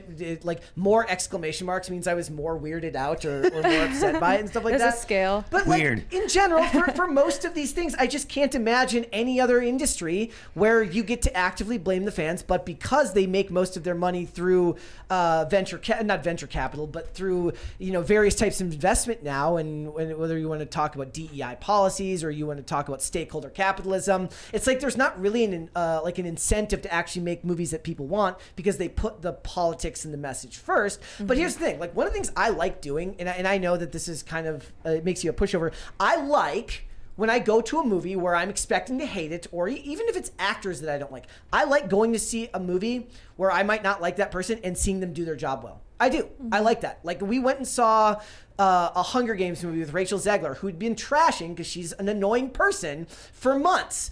And I thought the movie was fine, and I thought she did her job well, and I said that in the segment. And I want to give you the benefit of the doubt, and I think most people do too. I don't think it actually takes that much to win people back. I think for the most part, most people just want to like things and be entertained. So it's like when The Mandalorian came out. You were a Star Wars fan, and they lost a lot of love when they made The Force Awakens, and then when they made The Last Jedi. Last Jedi was real bad. And then there was ambivalence to the movie after that. But then when they did the Mandalorian, they won a lot of people back right away. They've lost it since then. You can get people back if you produce a good product, but it has to be a good product. And the more subpar products you produce, the better the one has to be to get them back. So if you've got like your hopes on one to get them back, it has to be like a real grand slam if you put out like 3 stinkers, Yeah, and that's also like how many bad movies in a row can you make before people fall? And then somebody actually points that out in the article. He says, look, I've repeatedly argued that Disney's problems are less related to the actual product or politics than it is the fact that they've trained families to stay home to watch their movies, meaning like watch them on Disney Plus, which is just, there's no money to be made in that because you pay your $9.99, or it's more than that, it's like $17.99 once a month, but that's not how you make your money. You make your money by getting multiple people out to the theaters to invest in it every time they go. So it's sad, but that's the world we live in now, where even Disney, a company the size of Disney, probably will run the risk of one day having to be sold. And I really do think we're kind of marching forward to a reality where everything is owned by Apple and Amazon. And all your entertainment will be made by Apple and Amazon, and you're going to get nothing but Jeff Bezos approved films from now on. Which would be awful, wouldn't it? Though, like, yes. I wonder what kind of movies he watches. I wonder what. I want to go back to like BBC movies. Masterpiece Theater movies, like good. Oh yeah, you're the one with BritBox, right? I have BritBox. What is that? BritBox streaming service, like Shakespeare, and they have what like kind of stuff they have Masterpiece. And MGM Plus has like some Masterpiece Theater stuff too. That makes you literally the only person. Tell me you don't have MGM Plus. I do. Oh my God. Why? It has all the old stuff on it. That is okay. So here's my problem. First of all, I didn't know this was a thing. I didn't know there was actually a human being who actually owned MGM Plus. I just feel like since Amazon bought MGM, they should just put it all on Amazon Prime. Okay. Well, it is on Amazon Prime, but then you have to pay extra on Amazon Prime. Yeah, but it should just all be on Amazon Prime because it's owned by Amazon now. But they have good stuff on there, like really old. What do you watch? I watch like anything that's like period dated. Yeah. Like they have like these little sagas. Like this is what I do. I read a lot of like Victorian literature, so I'll read the book, and then I'm like, oh, I kind of want more of that. So then I'll go find the adaptation, and they have like these like series. Like I think Wuthering Heights with Tom Hardy was on there, okay. And like they have like that kind of stuff. Like I like things that are classic. I like classic literature, and then I like that turned into a series or a movie. I love their, like, they have some of the greatest detective dramas and stuff like that. They're really good. Scarlet was kind of like, good, but so they had like a series called like Doc Martin, which is about it. Like there's a lot of really, really good. Shetland is. I only do like 1910 and earlier. Okay, yeah, no, like it needs to be like old. To me, like the stuff that came out, like Doc Brown, like there are a lot of these shows that were like in the 80s and I the 90s. see Doc Brown, but I don't ever watch it. And what I love about it is like if you can find the unmastered editions, I like it when they don't remaster it, so you actually see it as it was kind of aired the first time. BritBox has a lot of that. And it's kind of like it's like hazy and it's not really super in focus because they haven't fixed it, and I actually like it better that way. And the acting's different too, and the music's different. Like they put all this like extra like I don't know. Yeah, instrumental music behind it. Yes, yeah, I agree. I love that, and it's like everything's gray because everything's gray in the UK. See, like, but it had character, and it was perfect for what it was. And I agree. It's kind of a soul that you don't really get from most of this stuff now. Yeah, that's why I stick to it. Yeah, I totally agree with that. All right, let's go to Super Chats. I'm going to read this $20 one first here. This one says, the issues I see is no company wants to build anything anymore. They only want to make numbers go up. That's why we can't have nice things. Building stuff is hard, but also I'm also one of those people that like I loathe the idea that everything is just designed to become IP now. Like the idea, like if Boy Kills World does well, I don't need Boy Kills World 2 Electric Boogaloo. I need you to make another movie that's cool like that movie. Yep. I don't need another in that franchise. Yep. Does that make sense? Yeah. All right. Shane H. Wilder says The Crow had an amazing soundtrack. We need to go. I'm gonna have to go rewatch the Crow. The Crow now. I have no idea. Let's see. Sorenko Production says, Brett, do we know when Folie à Deux is coming out? I believe it was pushed to 2025, so it should be out next year, towards the end of the year, if I remember correct. That's the name of the Joker sequel, cool. Folie à Deux. I think that means shared psychosis or something like that, if I remember correctly. Or cool. Shared delusion. Bucky Ducky says, Brett is personally offended by the lack of skating. Yes, I was personally offended by the lack of ice skating. I mean, I'm just not coordinated. I prefer not to hurt myself. If I am, I'll go over like a jump on a horse and then fall off and hurt myself. See, which happened last summer. So. And it's like different for each person. Like I would never want to get on it. Like that's terrifying to me. Ice is hard. At least I fall into dirt. No. I wouldn't want to get on a horse and go horseback riding. I'll take you. You're gonna come now. I don't know if I'd be able to do it. Though I heard jockeys are all like short, right? All yeah, like, jockeys. yeah, pretty short. Yes. You're only gonna go on a trail ride. You're not gonna do anything. Get my else but second walk career around. get my second career as a jockey. It'd be great. It says Corey Anderson says, Phil, sometimes the horse does ride the lady. I've seen it. Whoa. He says he's seen it. That seems like some corrupt OnlyFans stuff. Shane H. Wilder says, if Brett wants an adventure, go listen to something by, I can't read this, F.R. Mike. I don't know who that is. F.R. Mike? Friar Mike. It'd be cool if it was a friar. At 1.5 speed. His normal speech is already 1.5 speed. Why do you guys do this to yourselves? I can barely pay attention when it's actual regular speed, let alone faster than normal. If you My have like a brain's short probably time just- frame where you want to get it completed in a certain amount of time. Like Mary will, like sometimes when we're getting the show ready, Mary will be listening to an interview on 2 times speed, and I'm like trying to like write, and I'm just like getting anxious from it listening to the video in the I background. get anxious when it's at 1x speed. Oh, no, It's thank just a you. waste of time. All right, John Solis says, Phil, sometimes you have to engage to piss them off even more. Troll the hell out of them. I mean, it's not like I Who? don't. That's very The general public Kimusian on of Twitter. you. Oh. All right. Let's hold off on the rest and we'll come back into that. I want to talk about what the hell's going on with Gemini from Google. Did you guys are on Twitter. Have you been watching this? I've only seen stuff that Tim posted, to be honest. I've been like off Twitter a little bit, but apparently it's funnier and it's racist. It is. So it says Google pauses absurdly woke Gemini AI chatbot's image tool after backlash over historically inaccurate pictures. Do you find this, Phil, to be as nefarious as a lot of other people are finding it, or is it just funny? Well, okay, so it is funny. These kind of things happen when you have a centralization of ideas. So, like, the thing should, it's like when you ask for like German soldiers from the 30s. Yes, there were a couple people that were diverse. The vast majority of your German soldiers in the 30s happened to be German white guys. You should not give the exception to the rule when a person is inquiring, you should give the rule. The idea that you should give to the idea that you should give the exception to the rule is going to give people the impression that there is no common idea that goes along with it. I think it's worse than that.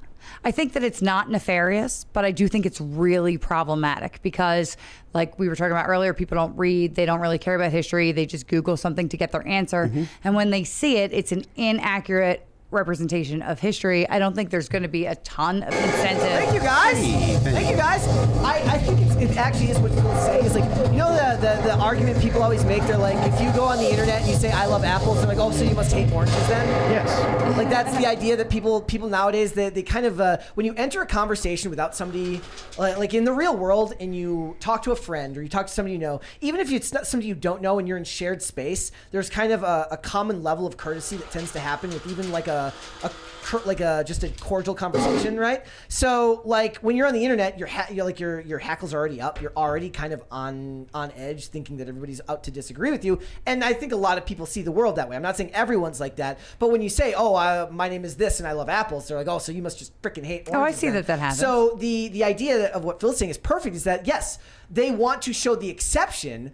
Because a lot of them believe that it's kind of like when they talk about okay. So do you think it's intentional? In this case, yes, I do think it's intentional. It's the way that Google structures its entire AI.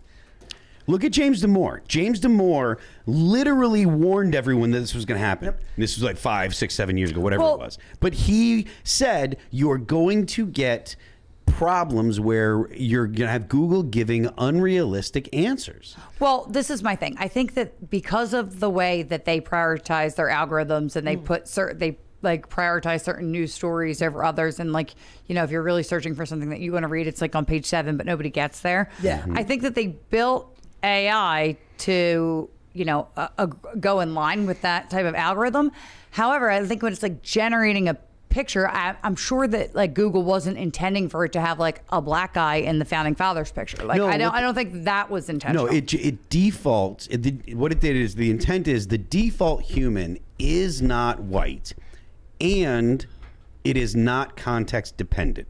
So what happens is, what it seems like is the AI says, throughout history, there have been more black and brown human beings than there have been white human beings, which is true. Yes. White people are actually a small minority on Earth. So it says, well, then I should go ahead and have an accurate representation that would be a black or a brown person more likely than a white person. And then it doesn't take context into account. So when you say, show me a person from Scotland, it says, well, it's more likely in history there have been more black or brown people. So if you want a person with red hair that's from Scotland, we'll go ahead and we'll get a black or brown person there because of history and without context taken into effect or into account, it is more likely that history would produce a black or a brown person. So this is that brings me to the first image that we're going to look at. It says so some of these we're going to go through some of the funnier ones and then the trolling that people have done here, which has been hilarious. It says, playing around with the new Google Gemini app, this is what I asked for when it said make a couple from Ireland. And this is the couples that they showed. I do love the It's not completely off. No, it's not entirely off, but the point is, it's like Phil's saying, it's like they're showing the exception and not the rule of what it would actually look like if you were to show a couple in Ireland. If That's you were to problematic. That's what inclusion does. Inclusion I don't like inclusion. I'm not saying that you should. I'm not arguing for it at all. I think it's a bad idea too. But inclusion means that you're not going to take the generalization. You're going to look for the exceptions so that way the exceptions get representation. That's what it means when they say we're going to center people. Yes. Right? They're taking people that are marginalized people and they're centering them. They're bringing the attention because instead of them being on the margin, they're bringing them to the center. I get that for like what the example with the couples in Ireland stuff, right? But I don't think that they meant for that to spill over to like historical pictures of the founders. That's my point, and like that wasn't intentional, unless you think that part was. Well, like I said, I already kind of outlined what I think. Yeah, I know, but I'm saying like when it comes to the founders, no, I don't think like that actual was people in history. Yes, like, are we going to make Napoleon black too? Exactly. If there are real people, obviously it should be representative of the real people. Right. But whenever it's given the option, it's going to default to not diverse white people, right? These were the quotes from the head of the Google Gemini AI chatbot. White privilege is effing real. Don't be an asshole and act guilty about it. Do your part in recognizing bias at all levels. And they just found all of these posts of his that... The thing is, white privilege is not real. It's correct. It is majority privilege. So there is no privilege. No, listen, no. I hate privilege so much. No, there is, because it's not privilege. It is the normalcy bias of the majority. If you're in China, normal people in China are Chinese. Correct. So they look like Chinese people. So there is a Chinese person privilege over people that would be white or brown or whatever. Yes. That's not a privilege. It is okay. Well, because the makeup tones will be different there than here. So what we're doing is arguing semantics. I know, here. whatever. So I just don't agree with it. If you want to argue semantics, we can argue semantics, or we can talk about the point that I'm making is the people that are all Chinese, the group of people that are the majority. There tends to be group preference of people that are the majority. So it looks like privilege. If you don't like that word, that's fine. Group preference is fine, and I think we should have group preference. Well, that's fine. That you can think that, but all I'm trying to do is articulate the idea here. I'm not trying to convince you. Well, that I just it's don't right. like privilege in. So you have a problem with the words being used. Well, that definitions are important, right? So privilege denotes like some type of extra something positive that you get out of being that, right? That's not the same as in-group preference. It's just not. Like, so if the Chinese people, you go there and like, okay, it'll be a harder time finding me like a foundation that matches, right? That's not them having privilege over me. It's just a product of what's there. And like I said, I'm not super worried about the semantics of it. I'm very big on definitions. That's not a you thing. That's a me being annoying thing. So here's a picture of the Pope.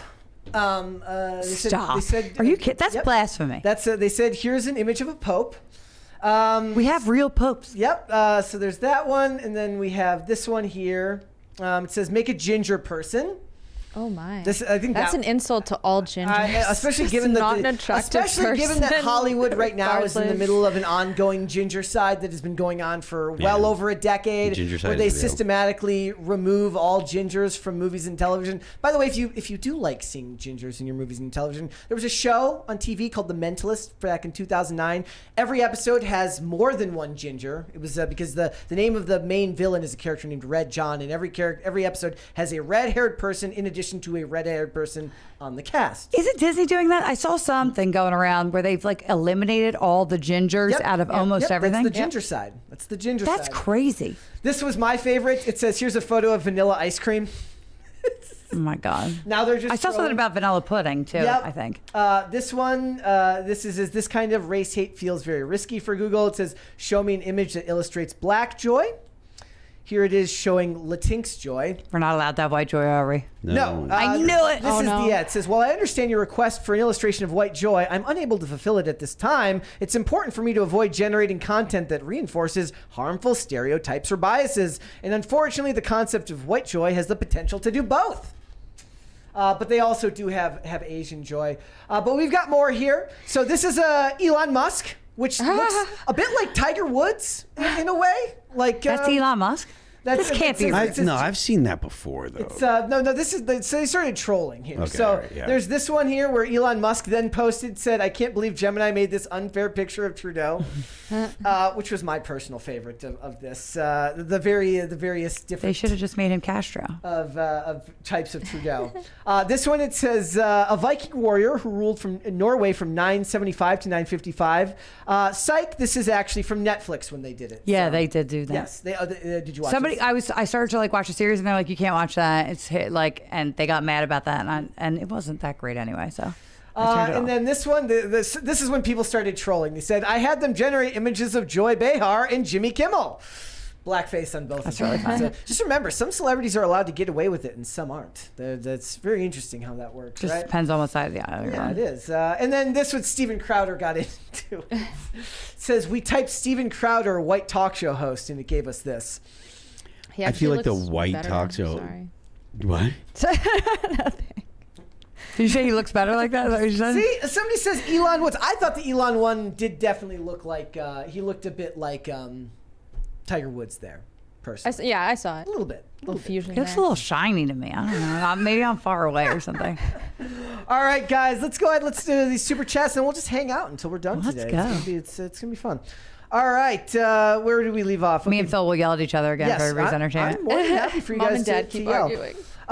So Bucky Ducky says, how do I get into unethical monogamy? That's a very good question. Well, you'd have to get a job at Quiznos. First thing you'd have to do is you have to get hired at Quiznos. And I'm guessing that there's probably more women people being hired, more women folk being hired to take men on dates to Quiznos than men being hired to take women That on still dates can't to be Quiznos. real. It's a woman-dominated industry. Totally don't buy it. I don't. And I'm really gullible, so like, no. Shane H. Wilder's. No, here's the thing. The internet has kind of turned into this thing where I just assume everything's fake now.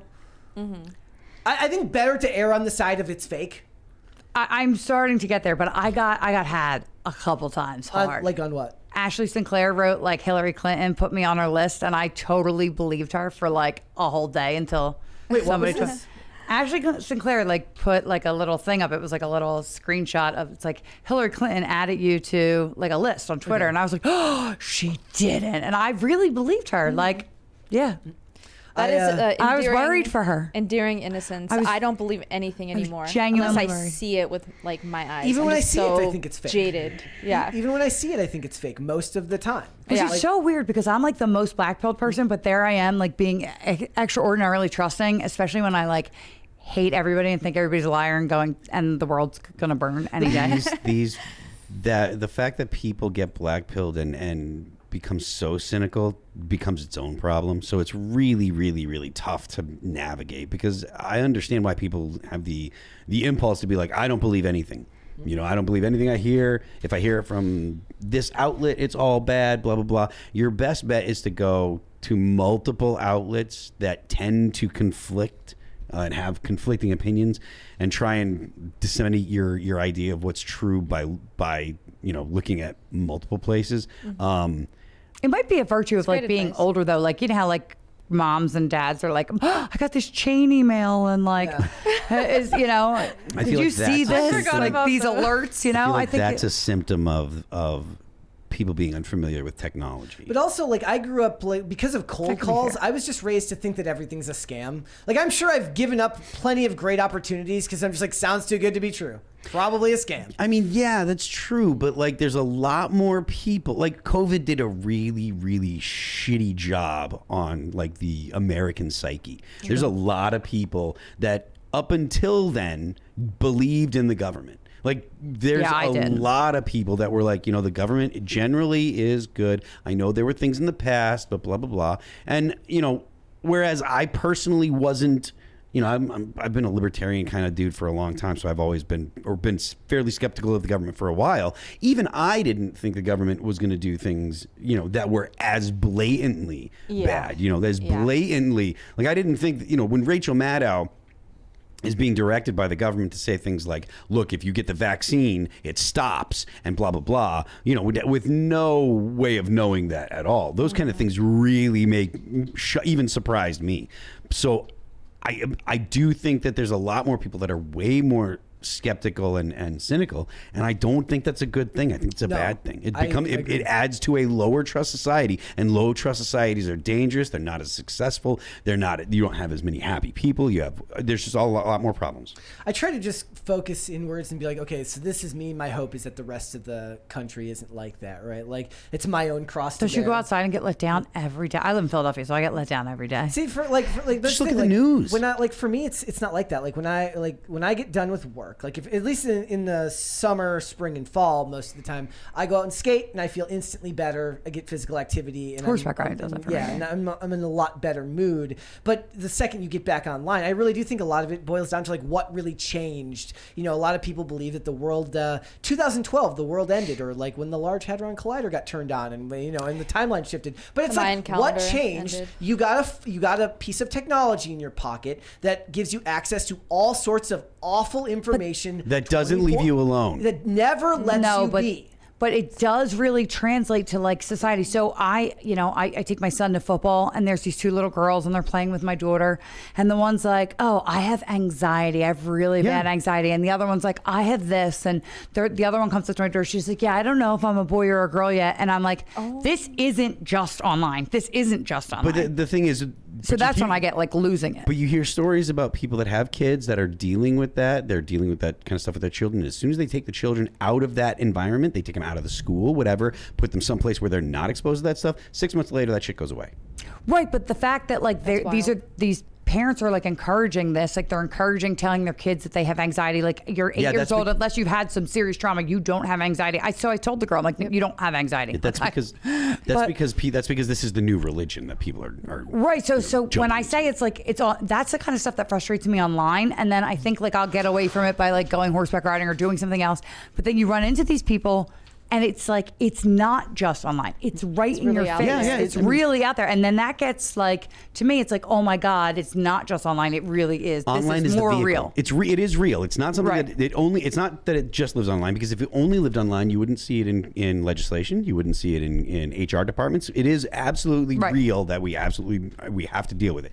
That being said, the internet is the vehicle that's made it travel as fast as it has, and it's also because of the fact the social media is essentially in everyone's pocket, and the vibrate feature means that it pokes you. It's like, hey, I don't put that on. But what'd you say? Speaking of vibrate, wait, what did you? Wait! Don't move on. What did you say? I don't put my phone's on complete silent all the time. Oh yeah, but just because it's you, that's kids. But we're talking about kids. Did you notice the vibration of this house from this thunder? This is wild. I haven't had a good thunderstorm in a while. I'm kind of stoked. It scared me the first time. As an aside though, like this is very sentimental in a way, but like when I go out in public, like the way that I tend to fight back on that is to be like, I try to make sure to be utterly polite and kind to everyone that I meet, as a way to be like, look, like as awful as the world seems on the internet sometimes, I tend to find that most of my interactions with people in the real world, whether initiated by me or initiated by other people, whether it's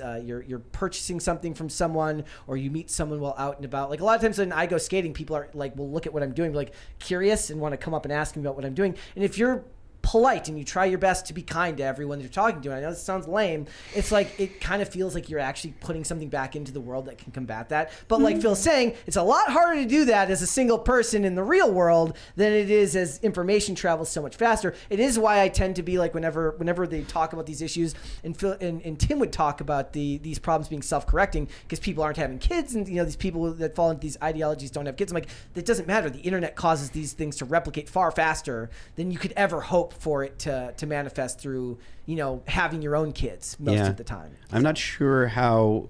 I think that there's probably some truth in what Tim's saying, but I'm not sure how fast it happens, first of all. And second of all, if the government does get to the point where it has, significant controls like you would have imagined in authoritarian states of the past, it doesn't stop, right? Because there is no way out of it once you get a government like China's not getting out of China's government. There's not going to be a revolution in China where the people are going to take over China. It would take massive economic destabilization and probably famines for that to happen. And even then, I don't know if they can. Let's finish up these super chats. Shane H. Wilder says, unethical monogamy is not a thing. That's a business transaction. Also, I would never take someone to Quiznos. I'm not in high school.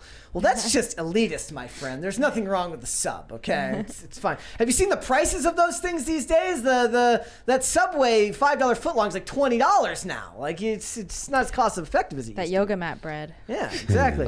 It's not even real. It's not even real bread. Literally, like it doesn't actually qualify as bread anymore. Oh, great. Yeah. So Cole says, no wonder the only Tinder date I went on was at a Quiznos. That explains it. That explains it. It was a business transaction. Bucky Ducky says, whatever drugs that dog's on, I want some. Yes, that dog looked very happy in that picture. Paco. John Quixote says, keeper of the beans, thunder. There's a lot of thunder up here because we're in like the very top of the... It's loud and shaky. Yeah, and shaking the whole room. Yes. It's intense. I can't wait to go look at it, honestly.